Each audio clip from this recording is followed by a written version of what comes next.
Saturday night, last night at the T-Mobile Arena. I was in the building.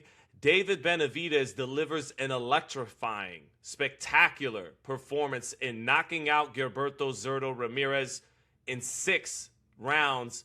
And yeah, Ramirez was a 6-1 favorite or underdog by the time, or Benavidez was a 6-1 favorite by the time the bell rung last night. So in a sense of winning the fight, he did what he was supposed to do.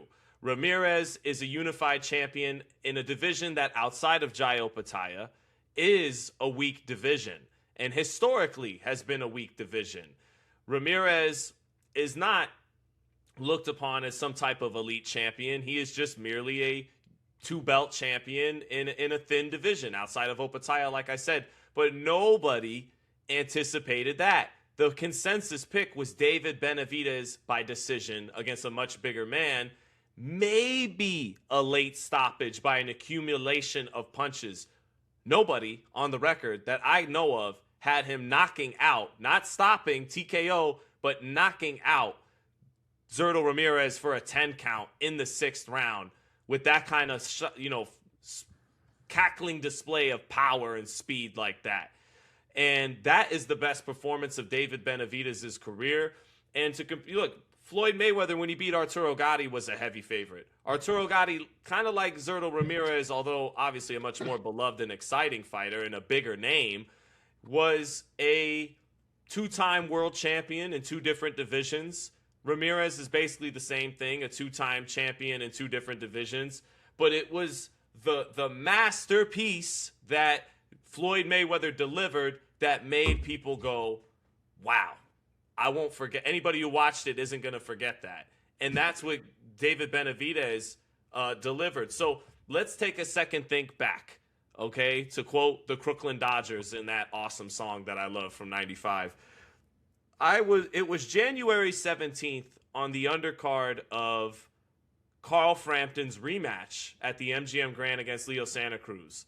And I'm talking to the great Radio Raheem in the opening stages of the card when there's only maybe a couple hundred people inside the MGM in the early afternoon of Las Vegas before we even get to the televised portion of the card. And I'm telling Raheem, you gotta see this kid, David Benavidez. You gotta see him. And I'm blowing up Raheem about it so much that Raheem's like, okay, like I'll watch the guy. I'll watch it. He fights a fighter called Sharali Mamajanov. Okay, it's hard for me to pronounce the man's name, okay? He blows him out. He does what Benavidez does, knocks him out. And Raheem comes to me and he goes, you're 100% right. This kid is special.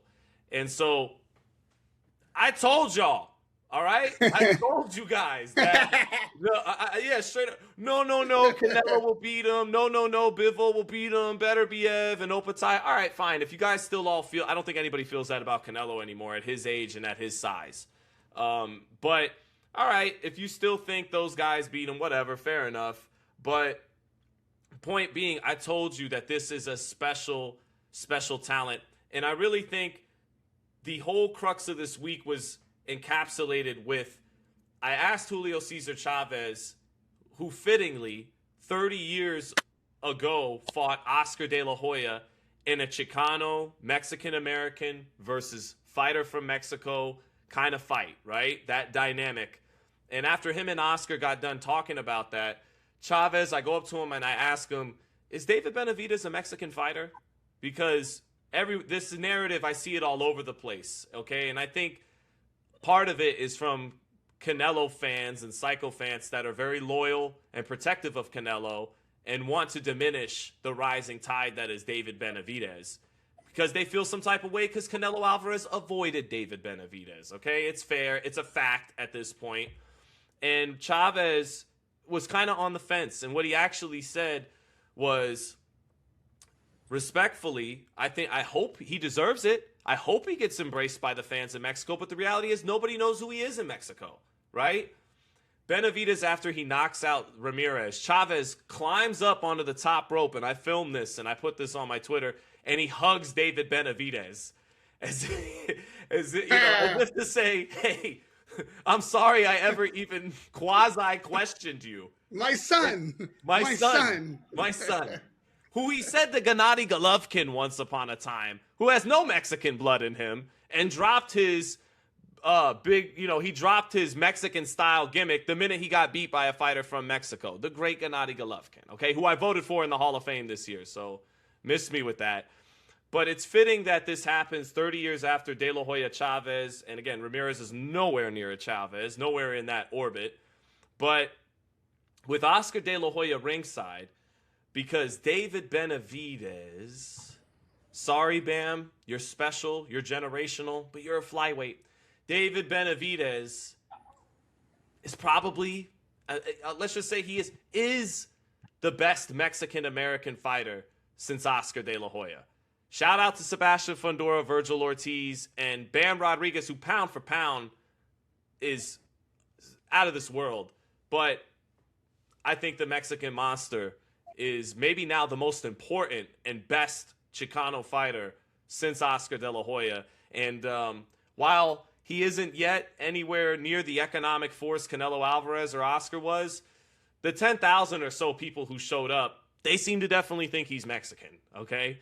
And yeah, it was special to see Mike Tyson walk him out, who anointed him with that nickname. And Ryan Garcia, the other growing Chicano force in the sport, but with Tyson in particular, to bestow upon him that nickname, and then for him to walk out with Mike Tyson, that was some Tupac ambitions as a writer shit. And then to deliver on that performance he did, as Larry Merchant told Eric Morales after the 12th round with Manny Pacquiao, Morales put his hand on Merchant's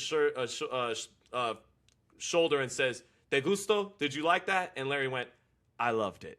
The hard-to-please Larry Merchant, who people always thought was negative, they always had him fucked up.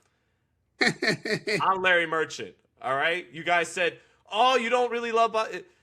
Because you didn't love Inoue Nakatani like that. You didn't love Shakur Tiafimo like that. Bivol, Beterbiev, etc. All these string of fights recently. That's what the fuck I'm talking about. That's that Manny Pacquiao, Oscar De La Hoya, Sugar Ray Leonard, Sugar Shane Mosley in his prime. That's that combination of speed and power. We could talk about feints and positioning and level changes, and he had plenty of craft in this fight. He was on his James Toney shit at times, and the pacing was beautiful. But at the end of the day, the wow factor in boxing that drew my eyes and draws people's casual eyes to eventually become purists is that electric combination punching of speed and power that was chef's kiss last night at the T-Mobile. I loved it. I was expecting an all-time classic. I knew this would be fight of the weekend, and it was. I knew that this was going to be the fight that would electrify the fans, not only in the building, but at home on the couch. And it did. Was not a particularly competitive fight. No, it wasn't. However, this is such a great example of how a fight doesn't necessarily need to be competitive to be electric. And I want to give flowers. I want to give flowers to Zurdo Ramirez. I am a fan, and I'm no lesser a fan. In fact, I'm more of a fan of him now than before this fight. Not because of his success in the fight, but because of his tenacity, his grit, his real best effort in a losing, buzzsaw, breaking down type of fight. The amount of danger that Zurdo Ramirez was in from the opening bell and knew it.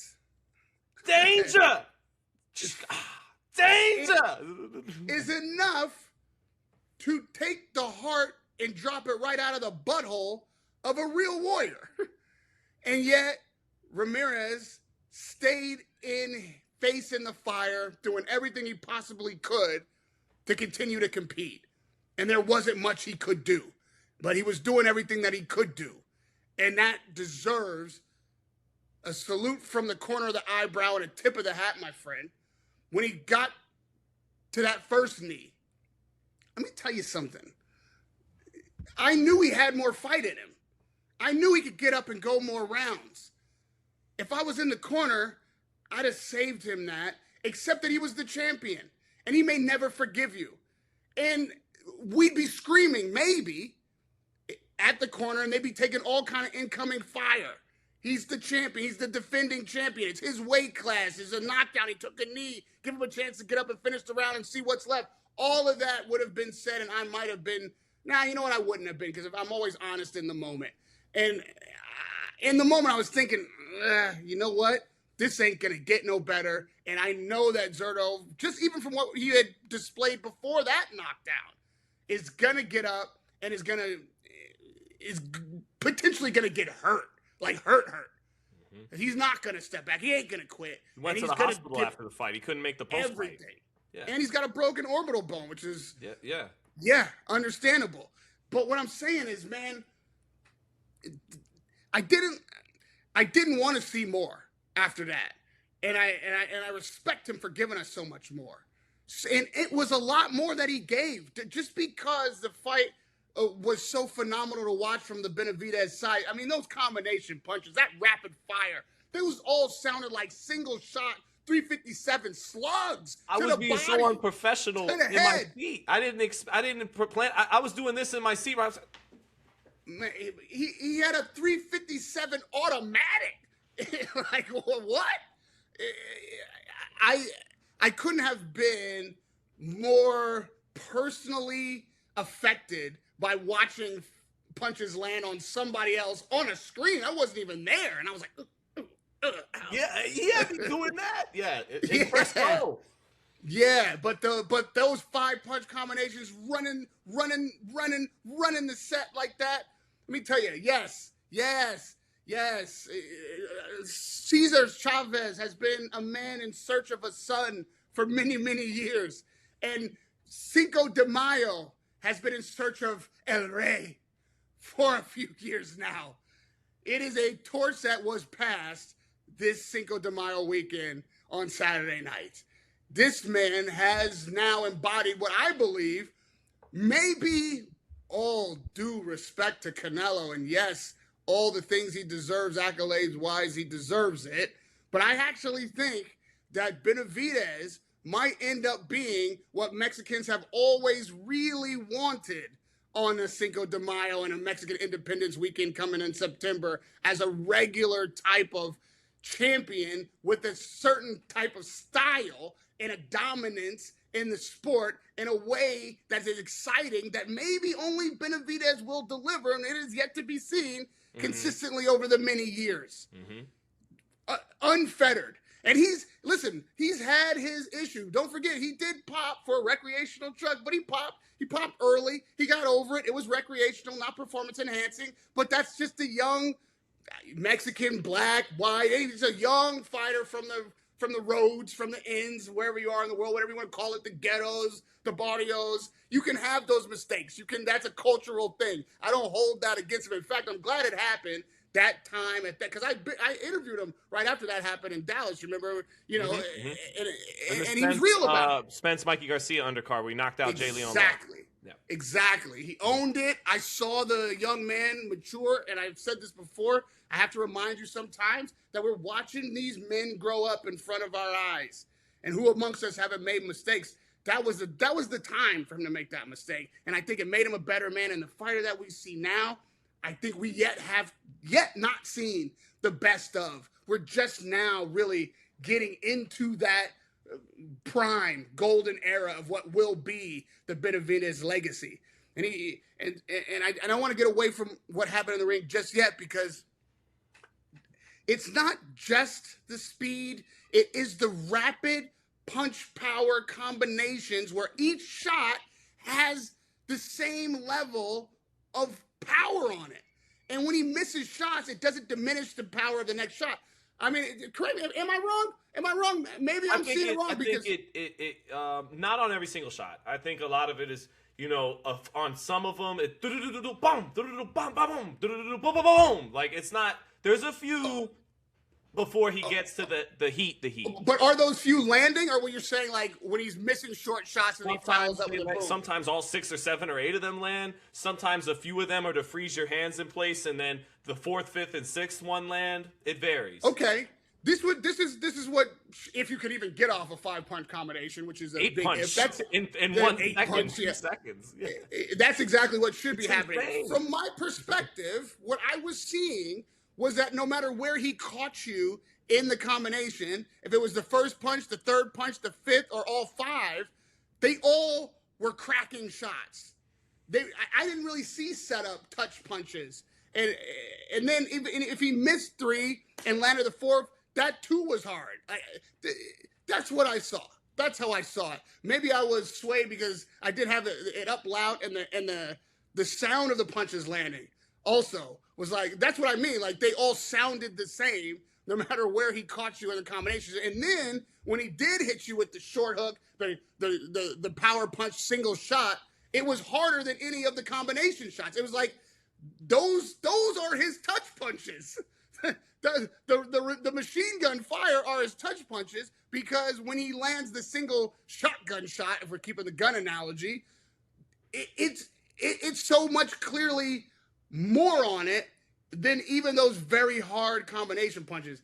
It was exciting just to watch that level of offense, but it will also potentially make people overlook the defense. The catch and shoot. Brilliant.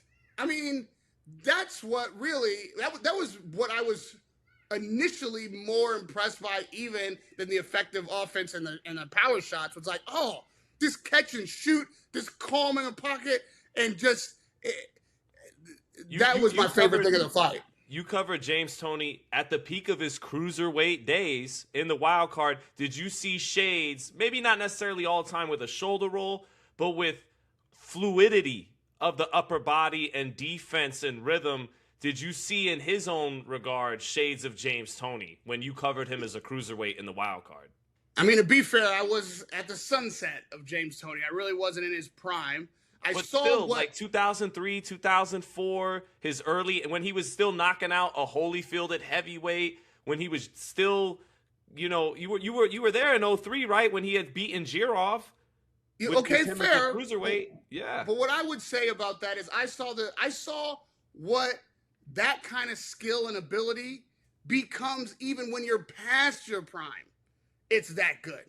I seen James Toney in the gym, which, funny enough, I have the incredible gift of, I've seen so many James Toney rounds that I remember more of him in the gym than I do on the screen, right, or ringside. Like, right. I've spent hours and hours literally on the apron watching this guy spar, and just his ability when he got fat, I've seen it all, and at his worst, he was still just absolutely phenomenal for what he was at the time. Like, how is he still doing that with young guys rolling? Yeah, he would take a lot more punches than he would when he was young, but he was still catching them. He was still rolling on them, and then shoot. And it was like, and he seemed too big to do it. He seemed he should be gassed because he's fat. He seemed like he's talking shit the whole time too. You know what I mean? Like, it really is a wrinkle in time. But to just talk about the fact that Benavidez could mount that offense off of that defense, because Zurdo did not come there to lay down. Zurdo is not a bum. Zurdo gave everything that he could and tried everything that he had. None of it was enough. None of it would get it done. But it was because there was just nowhere for him to go. And I didn't love the corner work, but to be fair to the corner, there was nothing they were going to be able to say. You could have had that was going to change the outcome. You could have had the spirit of Angelo Dundee, Eddie Futch, and Emmanuel Stewart in there, and they would have thrown their hands up. Ain't nothing happening. You know what I'm saying? Like, so you could have Cuss in the corner with all four of them, putting the towel on your back, giving you your water, giving you the greatest instructions to God's ears ever given to man, and it wasn't going to do anything really. But to get jump off of a lot of things you said, right? When you're saying, I think this is now the prime, this is what I foresaw when I saw him as a 19-year-old at StubHub in those early days at MGM. And almost to the point where when he was fighting the Caleb Plants, and he showed it against Andrade and some of these other fights, I was like, I expect more, because I know what a special talent I was looking at from his early professional career. I know what I saw. Now that talent is here, is realized as real potential now. And what you saw in this fight was a special talent arrive in his prime. And what you saw was, this was his audition, okay? For whoever, I said this a few times, last time I checked, whoever controls these two most important dates in the United States in boxing, Cinco de Mayo weekend and Mexican Independence Day weekend, is the motherfucking man. You got the part. This was your audition tape. You got the part, kid, all right? You got the part. You got the part. The monster. Right, right. So, and you said, oh, and by the way, again, I have the fighter that actually I could liken to your experience with James Toney, where I remember the sparring even more than the fights as being that much more impressive, was actually Devin Haney. Back when I used to be able to cover him all the time and pull up at the gym and watch him spar. Not so. My mouth gets me in trouble with these guys these days, but that's okay. I take the trade-off to talk with the audience. But yeah, I've been covering this game. If you want to count a few fights I even covered in high school, 21 years, but consistently 16 years, okay? I saw Floyd towards the end. I've seen Pacquiao towards the end. I've seen Haney. I've seen Davis. I've seen Crawford. I've seen a lot of great fighters. Inoue, who, when I covered him a couple years ago, not just against Cardenas, but when he was in his 20s against Das Marinas, mesmerizing. I saw Canelo at his peak, fighting Callum Smith. That, to me, was the best version of Canelo. I saw Rocky Felding, where I've been blessed to see some great fucking fighters. What I saw last night, and I understand level of opposition and all that, it wasn't an elite pound-for-pound level opponent, but what I saw last night with those combinations you're talking about was as special or more special than anything I've seen. In that one area I'm talking about, hand speed and combinations, like that was incredible. I was being a little unprofessional in my press row seat, okay, with somebody, but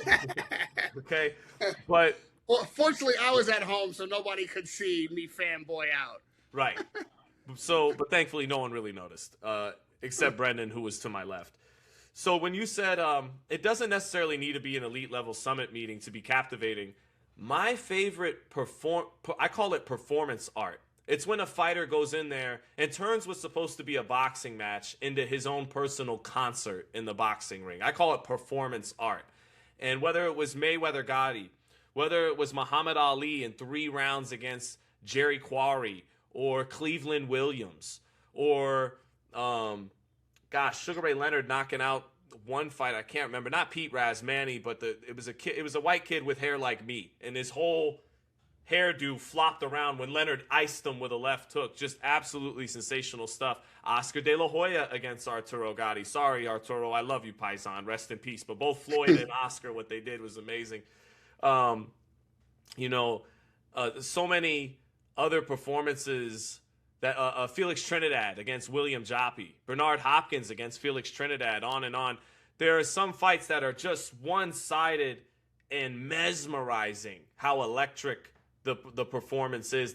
Terrence Crawford against Errol Spence, where it's just like, my God, that was something special. So that I enjoyed the performance art. And to get into the you were giving Zurdo his credit for his gumption. Look, Zurdo attempted to give, and did to some degree give Benavidez his own medicine in the 2nd and 3rd rounds before Benavidez uncorked and dropped him in the 4th. Zurdo, who is a natural southpaw mover, boxer, it's harder for him to implement that kind of style at 200 pounds, but he still did it against fighters like Joe Smith and Chris Billam-Smith. He said, you know what? I better start going downhill and impose my size and my will on this guy right now.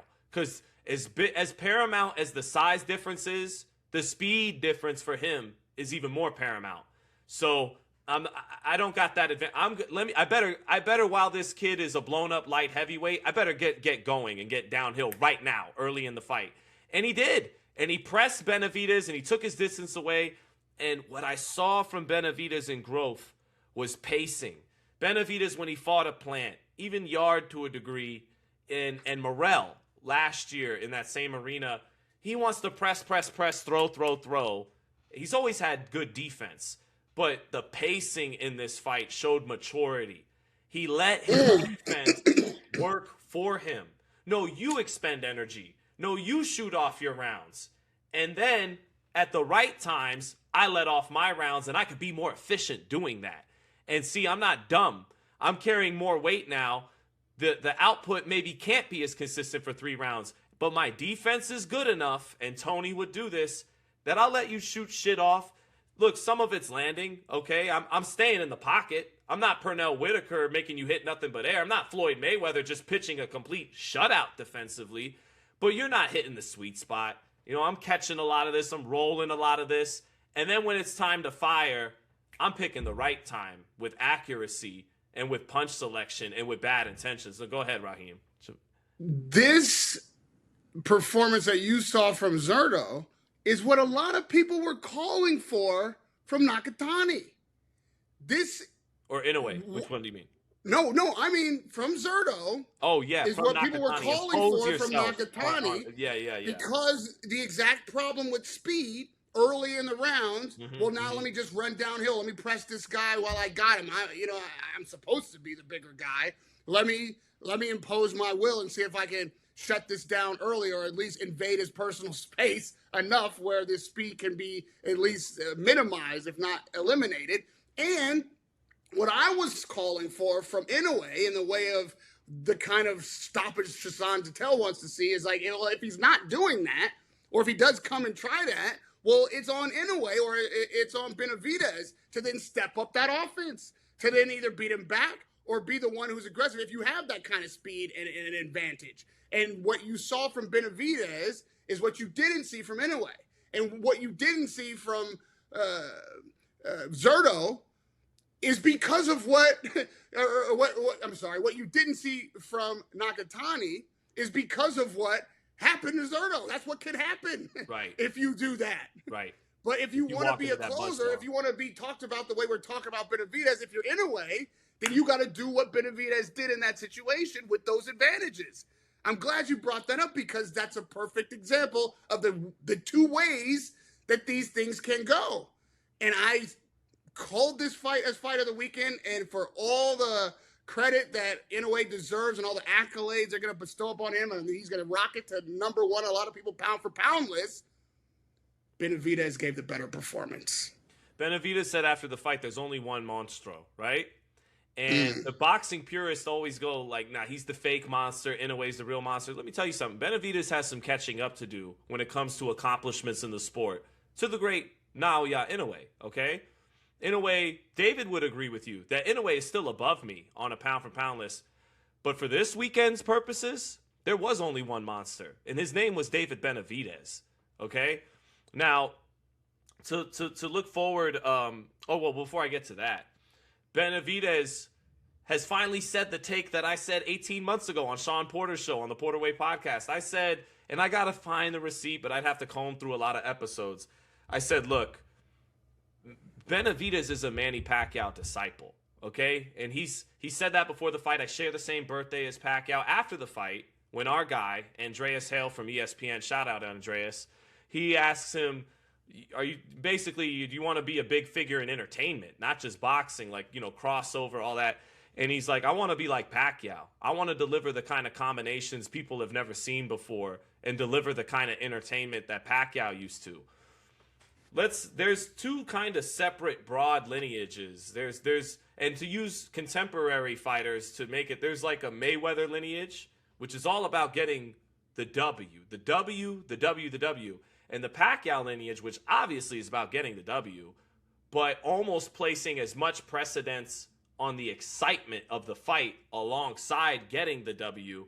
And it takes a rare fighter like a Roberto Duran, like a Manny Pacquiao, who can actually satiate both. because it takes a special talent to be in those kind of hit and get hit fights, but have such hand speed, skill, ferocity, etc., and to actually be able to compete and win at the highest level against such great technicians and etc. And yeah, guys like Duran eventually lose to Leonard when he dials up something in the rematch. When Joe Frazier is of that lineage, or George, and here what makes, and I said this before the show with you, what makes someone like Muhammad Ali or Sugar Ray Robinson or Sugar Ray Leonard so special is that they're in both camps. They're both. They are somehow are both archetypes in one. And that's why in boxing sense, they are the alpha and the omegas of the history of this sport. They are Mayweather and Pacquiao combined, okay? But for the other greats, so what I'm getting at is Devin Haney, Shakur, Tank, a few others, they are of the Mayweather lineage. And Floyd once upon a time did check both of those boxes from 130 to 140, all the way up, even and including the Ricky Hatton fight at 147. And I think Jaron Ennis has the potential, because Jaron Ennis, like Benavidez, is a truly electric talent. I actually walked away from this fight being like, there's no way Xander Zayas is going to beat Jaron Ennis in June, because Jaron Ennis possesses some of that electrifying speed and talent and power that we saw from Benavidez. But that aside, Benavidez is the Pacquiao lineage. He's the Pacquiao disciple, where he's the rare guy, talented enough to satiate both being an elite level, exciting fighter, delivering exciting level fights, and actually be an elite level fighter enough skill-wise and talent-wise to win at the very highest level. And now what comes next is the Bivols, the Opetaias, and I think, look, I get it. Triangle theories don't always work. What's funny is they do hold weight sometimes. Sometimes that comparison, that measuring stick does show up in a head-to-head matchup, but plenty of times it's been proven that it does not. Dmitry Bivol, one of the all-time great light heavyweights, who is one of the best fighters in the world, first ballot Hall of Famer, he did not do that to Zurdo Ramirez. But they got to see each other. And I know he played to the crowd by calling out Canelo. Look, the legacy fight right now, the fight is Dmitry Bivol. And one way to really ingratiate yourself to that Mexican and Mexican-American fan base is, hey, Bivol, you know what? Canelo's a great fighter. We're never really going to get that fight anyways. You know, it was a good quote afterwards. Canelo was in the building a short time before the main event. I get it. You got to play that up. But the real fight is Bivol, and it's, hey, pick on a Mexican your own size. That is how you pick on a Mexican your own size. Not a 5'8", former junior middleweight. Pick on the Monstro. And Mexican people, yo soy gallo, okay? I am your gallo. I am the guy who will get that get back from Mexican boxing and show them what it really is. Now, if you still think Bivol wins that fight, I get it, because he's not a sitting duck like Ramirez was last night. But Bivol is 35 years old. He's coming off injuries, 24 grueling rounds with Beterbiev. I think I favor Benavidez to beat him. Opetaia, to me, is the toughest fight for him out there. That's what I'm saying. Because he would have to grow into the cruiserweight division. But first things first. But if you could only get one fight, you'd rather see Bivol than Opetaia as the next opponent? Yeah, that's unfinished business. You got to beat the guy who beat Canelo. And Opetaia is, along with David Benavidez, the best cruiserweight in the world. And by the way, for all you lineal loyalists, technically, as of May 18th, by the Ring Zone rules, he might have to be stripped. He's not going to be stripped, but he might have to be stripped. We'll get to the Opetaia stuff and what David said about Zuffa afterwards and unpack that. No, Bivol is the more decorated, accomplished fighter than Jai Opetaia. Jai Opetaia is not a Hall of Famer yet. Dmitry Bivol is. He's got to fight Bivol. That's unfinished business. Look, it's bad enough you didn't get to prove yourself as the man at super middleweight, and you didn't get to prove yourself as you're the man at light heavyweight. And I think Benavidez is still a blown-up light heavyweight. I think he could grow naturally into the cruiserweight division more. This was a smart decision to fight a guy he had sparred for over 100 rounds that he knew he could do what he did to him last night, drop back down to the weight class of 175 while your body can still do it, and handle that smoke with a top 5 pound-for-pound guy. Bivol, Opetaia is not even on a lot of pound-for-pound lists, and if he is, he's like number 10. He's not a Hall of Famer. Run the fade with Dmitry Bivol and get that get back for Mexican boxing that Canelo was too small to get done. Absolutely. I mean, this is really a blessing of choices. I fully understand the logic behind Bivol, and I think that's a fight that's far more likely to happen, and I'll love it. If they announce it, I'm immediately hitting you like, I'm going to be in the DMs on you, Sean. Like, I'm sending you the Ring magazine post. I'm sending you immediately the alert and being like, let's get on it. 100%. I'm here for that fight. Might be the most important fight in boxing. However, I don't believe that the Benavidez fight against the Bivol that we saw against Canelo will ever happen, because that Bivol's not here anymore. Bivol is older. He's post-injury, post-2 wars with Beterbiev. Like, I'm not saying it's not still a great fight, but it ain't that fight anymore. And because Opetaia hasn't done what Bivol has done, but is still considered, and I still say rightly so, even after this performance from Benavidez, the best cruiserweight for sure in the division. That fight, to me, I'm absolutely more excited about if I were to be able to be given a choice. That's the one that has, to me, more question marks for both guys that I'm not sure. I would like to talk about that fight even more than I would like to talk about Benavidez and Bivol. While both are incredibly great choices and I expect to be tremendous fights if they were to happen. I mean, come on, Benavidez, only his second time at cruiserweight, and Opetaia, after having been stripped and not getting the Canelo fight, or I mean, like it and being as big as Opetaia is, like, to me, that's the kind of fight I'd rather see if I had to pick between the two. But we're gonna, I believe, we'll more likely get the Bivol fight. But I am such a supporter of what I've seen from Bivol in both Beterbiev fights, because I thought he won both of them. I like the guy, like, as a person. Every time I've encountered him, I like his team. I like where he's coming from, his attitude, everything.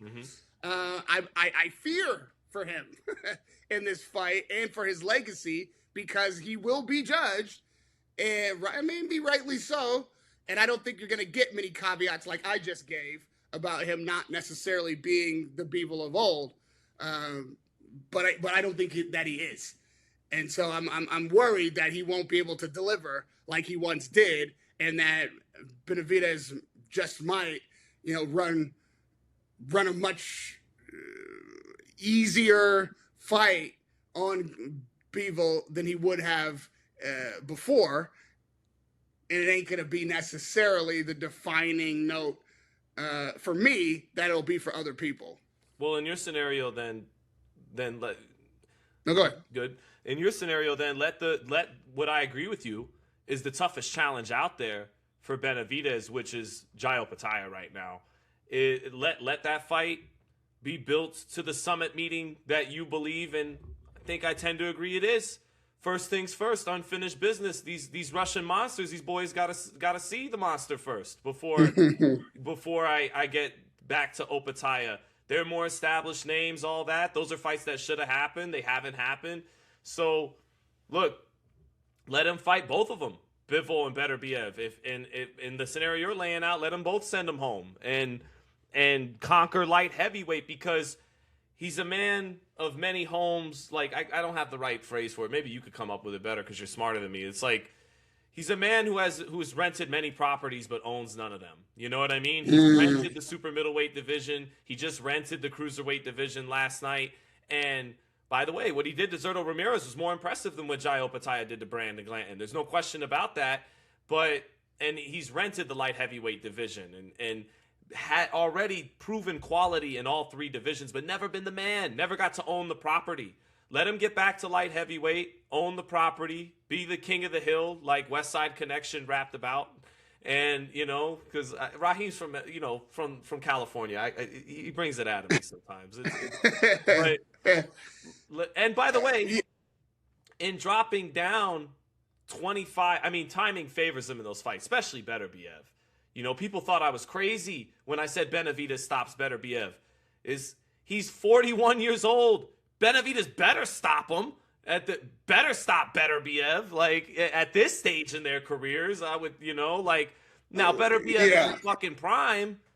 Okay, we got an all-time like King Kong Godzilla fight. Like so blood. Benavidez makes you bow down when he comes to your town. There you go. He got to make the light heavyweights bow down. Yeah.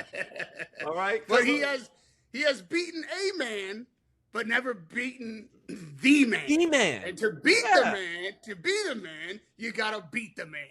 Woo! And okay. Baby. All right. Bivol is the man. The man. And brother Raheem, you gotta beat the man. Woo! To beat the man. He's gotta beat the man. He's gotta beat. I will concur with you, Sean. You have convinced me with your superior argument. You are absolutely correct. Bivol first, because that fight gets less and less interesting for me, actually, the longer we wait. And Opetaia not only ain't going nowhere, but probably needs to sort out how he can even make that fight more attractive now that he has no IBF title, or figure out his Zuffa shit so this can happen between promoters. And so this is the great setup for that, which the up and down might be a bit of a challenge more for Benavidez. But you're right. I like that trajectory. Hell, with what Opetaia is tied up in now, maybe we could get, like you say, Benavidez, Bivol, then Benavidez, Beterbiev, then Opetaia. And, he put some cold water on my greatest hopes for the future, or at least the near future, and me always continuing in the recent history for me to calling that Benavidez is headed to heavyweight, which he says 5, so you may stop talking about that shit. I hated that question came from somebody other than me until he answered, and I was like, glad I didn't get that shit. But he put cold water on it, but I don't believe him. I believe that right now as he sees the landscape, sure. But if a lesser fighter gets a hold of a title at the heavyweight division, he is going to come to that town and make a heavyweight bow down. Because becoming a heavyweight champion, even if you're just a champion and not the champion, is just too seductive for the run he's on. If he sees somebody in his crosshairs that he can beat at heavyweight, and there are some guys, I won't call no names, but some guys I believe he could potentially beat, that could also be champion if one of these divisions in the near future. I don't think he passes on that, man. I think he could do it, and it would be. But to his point, if he goes down to 75 and come back up to heavyweight would probably be a mistake. But I don't know. I could see this happening in less than 5 years. Let me say in 2 years' time, maybe I could see Benavidez in the heavyweight division by the side door. Well, it's funny because Brendan, our boy True School Sports, he jokes with me after the fight. He's like, bro, David Benavidez might be our best heavyweight in America. Like, he's like, you know what I'm saying? You know what I'm saying? Like, shout out to Richard Torres, but he's like, so it's kind of funny. He's being half funny when he said it. Heavyweight right now is a step too far. It just is. And the David Benavidez of the heavyweight division is that boy Moses Itauma. Okay, that is the incoming monster, the Slovakian, British, Nigerian monster, Moses Itauma. That's the Benavidez of the heavyweight division, who's gonna make them all bow down. Okay, they could all get it. All right. Take it easy. Just like I told you.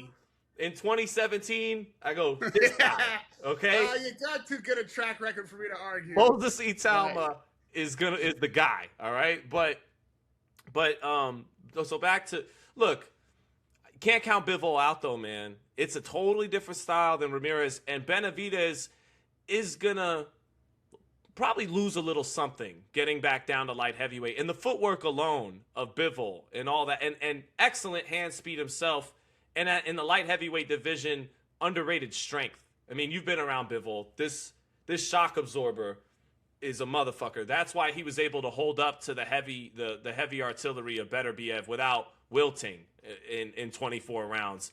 He could take a shot. He is super smart. Quick hands, quick feet, the beautiful Eastern European feints. It's still a great fight. And a lot of people that know boxing will still pick Dmitry Bivol because styles do make fights. And he's no Zurdo Ramirez, who he outclassed as well in a different fashion. So it's a great fight. And Benavidez can't come in at 196 against him. So it's not going to be as, you know what I mean? It's a tough fight. Yeah. And that's why I was hoping I prefaced it enough, but the comments will probably still be single-eared. We cover each other's asses here, Raheem. Pause. Well, we do. You know, yes, of course. That's why I said it was a great blessing of choices because both fights would be tremendous. Bivol, absolutely. But I stand by the fact that, and I believe it's a fact, there's no, you're just not going to get the Canelo Bivol. Like, how could you? The wars he's been through now and post-injury and just father time period, maybe we see the greatest performance we've ever seen from him. Maybe. I mean, you can't say that that's not possible, but it's not likely. And that doesn't mean that what we can get from him isn't enough or won't make it a great fight. Surely he can still win. I'm just reminding people that time waits for no man, and not even Dmitry Bivol. Okay, let me. Okay, because they call, they'll charge me as a Benavidez fanboy, which may even have some truth to it. Okay, but I'm keeping it objective while doing so. But let me play the part then of a 26-year-old bitch ass boxing fanboy. You're already taking credit away from him. You're saying he's old. You're just making an excuse so that when David beats him, you just okay. No. Hey, no. Good on you for telling the truth. Good on. Okay, yeah, absolutely. Yeah, that is 1,000% fair context. I just had to take my shot because. Well, yeah, and you're right. That is exactly what'll be right below. Credit away from my favorite fighter, man. But it's just funny because you're old enough to remember when Oscar's getting ready to fight Pernell Whitaker, and it's like Pernell's old. You could play the intellectually dishonest game. Pernell is still lineal. Pernell is still like #1 pound for pound. Julio Cesar Chavez is still WBC champ. He's still on the top 10 pound for pound. The motherfucker's old. You didn't beat a prime Julio Cesar Chavez or Pernell Whitaker. And Oscar De La Hoya in 1997 and his fan base didn't go, but you're taking credit away from Oscar. They always got something to say about, they always had something to say about Oscar. And guess what Oscar did? He did his thing. It became an all-time great. So we got to stop with the bitch assness in 2026 in the boxing field. And if I could close on this editorial point. Well, I do want to touch on the Zuffa aspect of what let's get to it. Let's get to it. Yeah. Knock it. Yeah, go. So, Benavidez, and this is singing to the choir, when all these fighters have wanted to just take the turkey money, and David took it too against Anthony Yard, but David in the Morrell fight, after this fight, has maintained that I want to, I want to fight in the United States. I want to do it the right way. I want to build myself up and build my commercial value through the fighters I'm fighting and the performances I'm putting on, that I'm actually a star in the that I'm actually earning it the right way. I'm not just waiting for some Saudi sugar daddy or somebody to give it to me. I want to make it happen, not even just by winning my fights against good fighters, which a lot of fighters have done in Saudi and in Riyadh, right? Or fights in America funded by Turkey.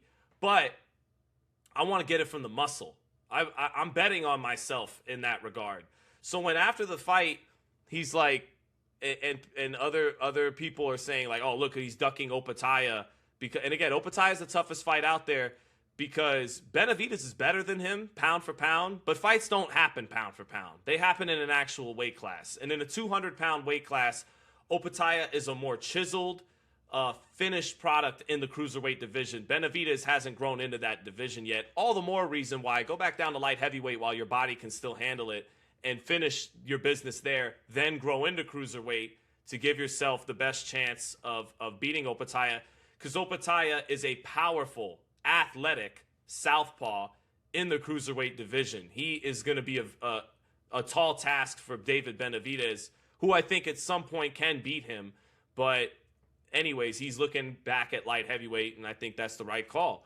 But when he says, I'm not fighting for a Zuffa belt and all that, look, to borrow a line from Eddie Hearn, Jai Opetaia, who I gave a lot of credit to on this show after the performance he put on against Brandon Glanton, fought in front of 800 people in front of a garage, in a garage. Okay, he's probably going to fight Chris Billum Smith in a garage or in front of a couple thousand people at most in a venue in Las Vegas as Zuffa broadens their horizons venue-wise.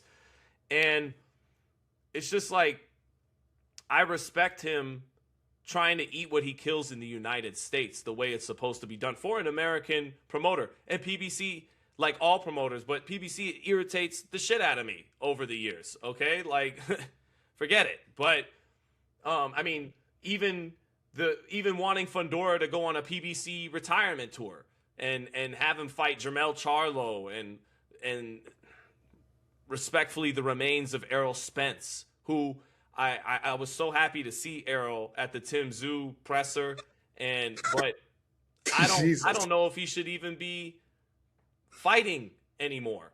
And instead of making sure those cross-promotion fights happen with the winner of Boots and Zayas and with Virgil Ortiz whenever he gets his legal issue, which is the fight, by the way, side note.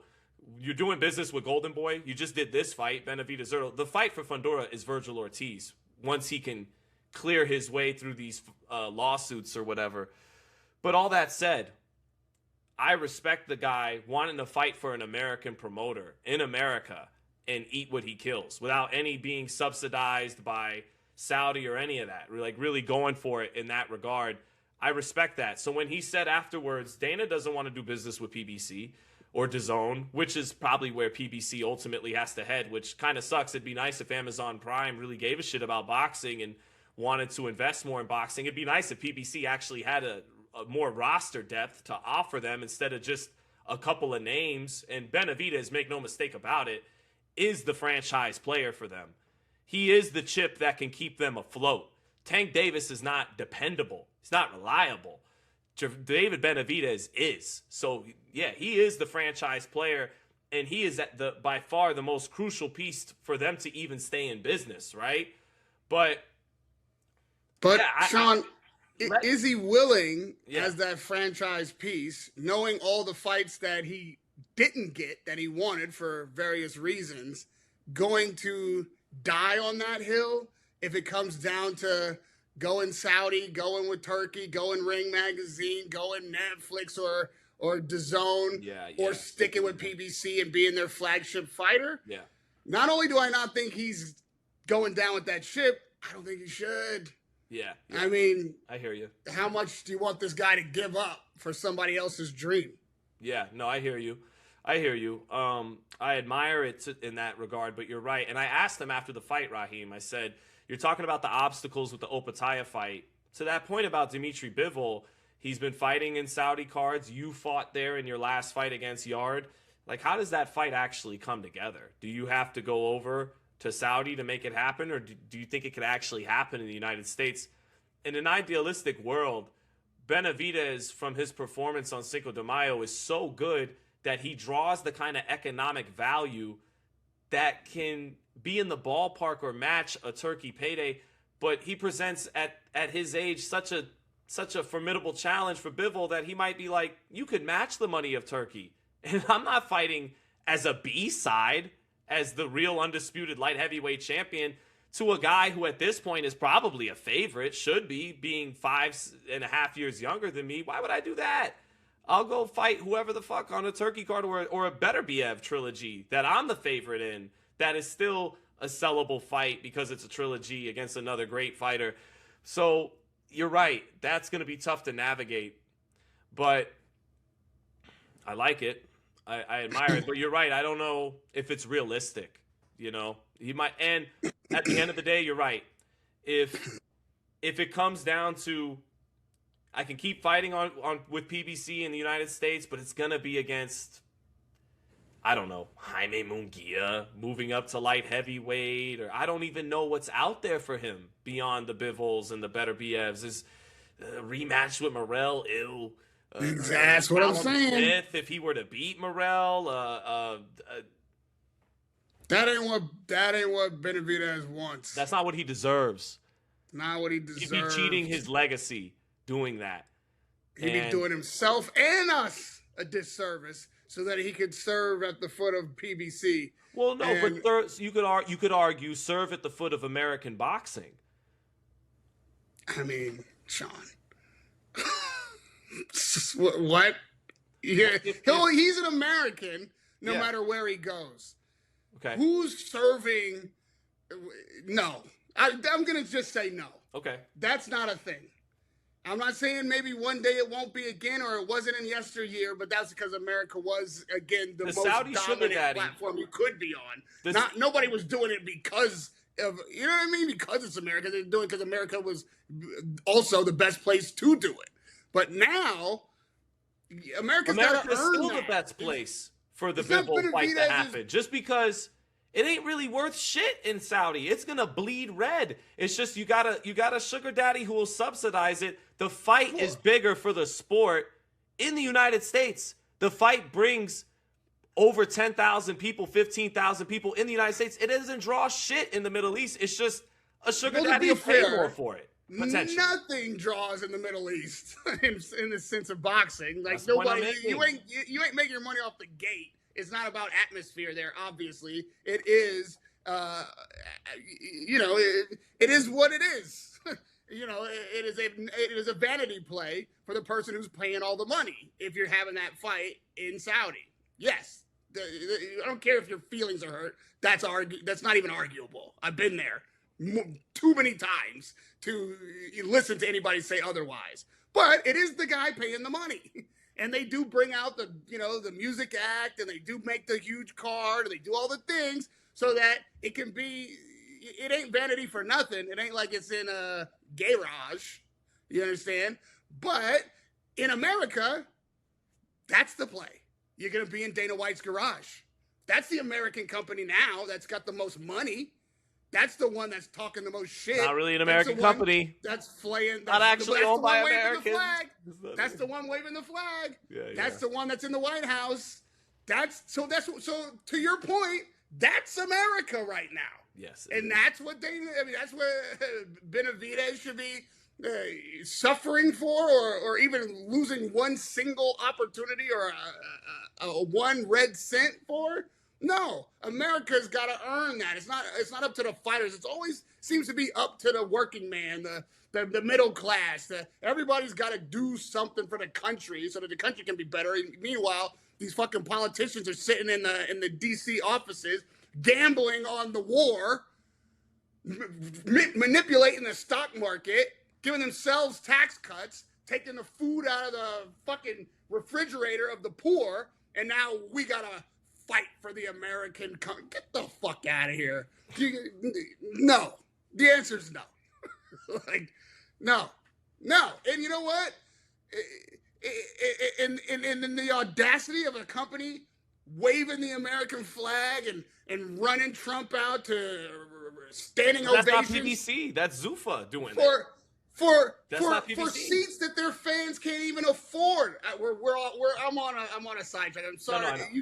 You got me. I'm not even talking about boxing now. I'm talking about like UFC. Like I just seen a report. These fans can't even afford the tickets, and they're out of there cheering for a government they voted for that they can't afford. Like that. It ain't up to us to solve that. Now it's a top-down problem. And if you're an American, if you're a Saudi, if you're a Brit, if you're a Mexican, wherever you want to go to get your bread, wherever you got to get your best opportunities, go get it. because at this point, I don't see this country backing you as if you are the thing of value. You've got to sacrifice for it. And that's crazy. That's crazy. We'll take it back to Joe Louis. Remember how much he sacrificed to be an American fighter? And what the fuck did they do to him? No. He finished his days having to be a glorified greeter at Caesar's Palace. To pay taxes! Yeah. Come on, man. Yeah. Sorry, but that wasn't even my editorial. Now can I slip in this thing Yeah, go that ahead. I want to say? You saw Zurdo Ramirez, and you've heard me say what I think of his effort. Tremendous. But you've seen him on one knee, head in his gloves, essentially saying no more. His corner didn't save him from that indignity. Is anybody in the boxing world, in the punditry class, in the writer's room, willing to call Zurdo Ramirez a quitter? I dare you. We saw Daniel Dubois on one knee against Joe Joyce. The same injury that Zurdo Ramirez has this morning is the same injury that Daniel Dubois had. I would have preferred to not see Zurdo have his eyes shut with a broken orbital bone. I would have preferred that the corner had thrown in the towel, and I'm not criticizing them because I fully understand why they didn't. When he took his first knee, when I think everybody, and probably including the corner if they're honest, knew that it was highly, highly, highly unlikely that this man comes out of this fight ahead. And I knew in the moment that he's very likely, being the kind of mettle that he has and the kind of fighter that he is and the warrior that he's proven to be, was going to get himself hurt, which he did. There is a limit. You got a broken orbital bone and you know it.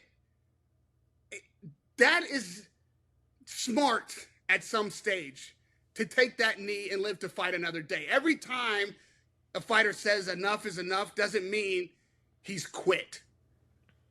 And so with the fight on the cusp, we're less than a week away from Wardley Dubois, and we'll have this quitter talk all week. I just cannot let it stand right now in this moment, given such the stark contrast between how one fighter will be treated in Zurdo and how Daniel Dubois will be treated for essentially being in the same situation. No matter how they got there, that injury is debilitating. You keep fighting with that injury, you go blind. You maybe don't ever fight again. The kind of pain, from which I understand, thank God I've never experienced it myself, is excruciating. You're blind in one eye, and you know that your night is done. So whatever you think of Dubois, however you call Wardley Dubois, winner or loser, maybe we should just chill a little bit on the quit talk when a fighter lives to fight another day and knows he's had enough on the night, but comes back to be bigger and better. After that moment, Dubois became heavyweight champion, beat Anthony Joshua, got beaten twice by Usyk, when a lot of people say he quit again, in a fight that I don't think he could ever have won, in the same way that Zurdo could never have won last night. I'm not one of these guys who's so quick to call a guy a quitter. And again, whatever you might think of the fight coming up, I can't wait to see it this Saturday night, but it won't be an undefeated fighter versus a quitter.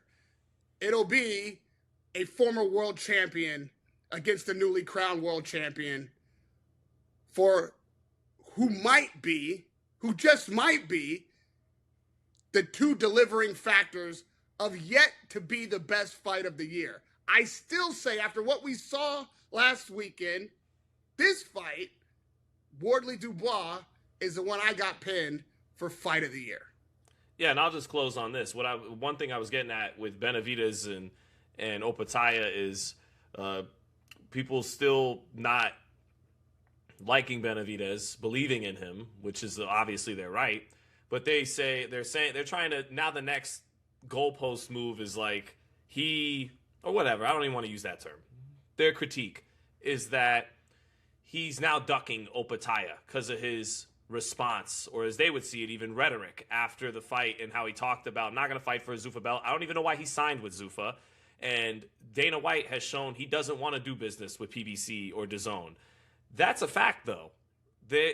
he's like 5 fights cards, underwhelming cards that haven't moved the needle at all for return on investment and all that other shit for Paramount, or haven't really generated any real buzz so far.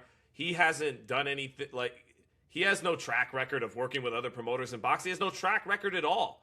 And he's already said from the gate, we're going to crush all those guys and all that, which is fine, you know, but and then we're not going to work with sanctioning bodies, even though the fighter we're talking about, Jai Opetaia, says he wants to be undisputed.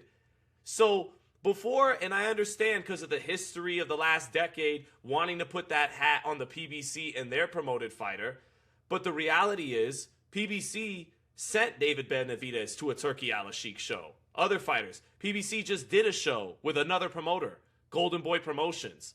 Dana White has never done these things in boxing. Dana White is the one saying we're not going to work with the sanctioning bodies that his own fighter wants to unify after winning his belt.